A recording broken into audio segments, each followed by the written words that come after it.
Alors, je suis en train actuellement d'explorer des travaux que j'ai écrits au début des années 70. Parce que, d'une certaine manière, ils sont à l'origine de ce que j'ai fait par la suite. Donc je suis en train de mettre en ligne ces documents.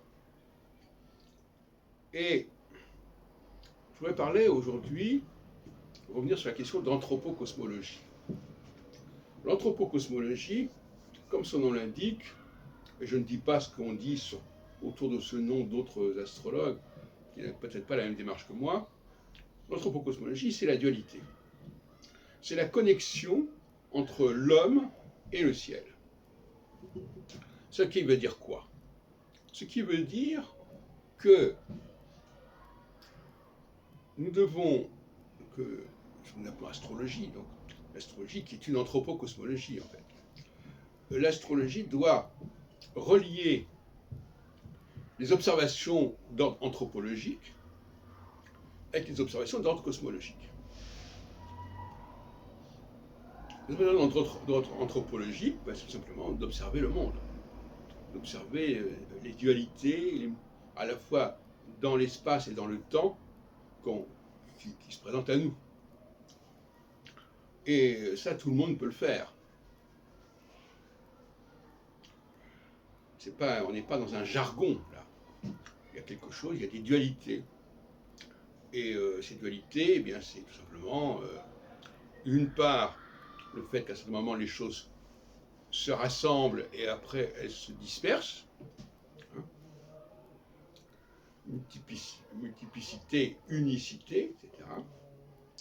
J'en parle d'ailleurs dans Clé pour l'astrologie en 1976.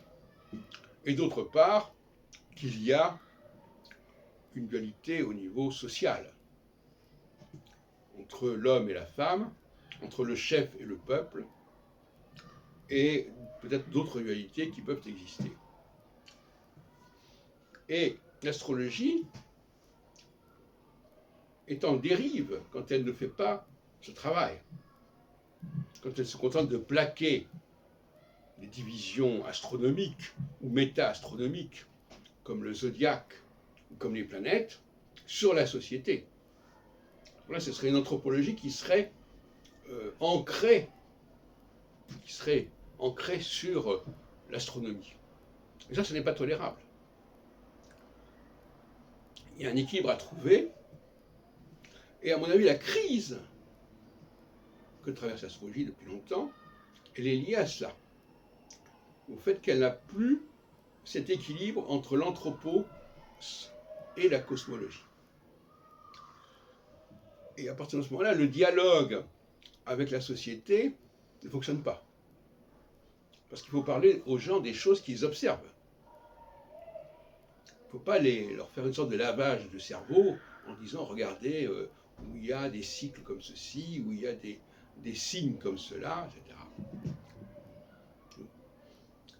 Et par conséquent, comme je disais au début de mon intervention, il faut revenir à une époque où l'on n'est pas encore dans l'astrologie, en fait. Vous voyez ce que je veux dire? C'est-à-dire, on ne commence pas sa vie par l'astrologie. On observe déjà des choses avant de s'intéresser à l'astrologie. Mais il faut que ces choses qu'on a observées, on continue à les étudier quand on s'intéresse à l'astrologie et à l'astronomie.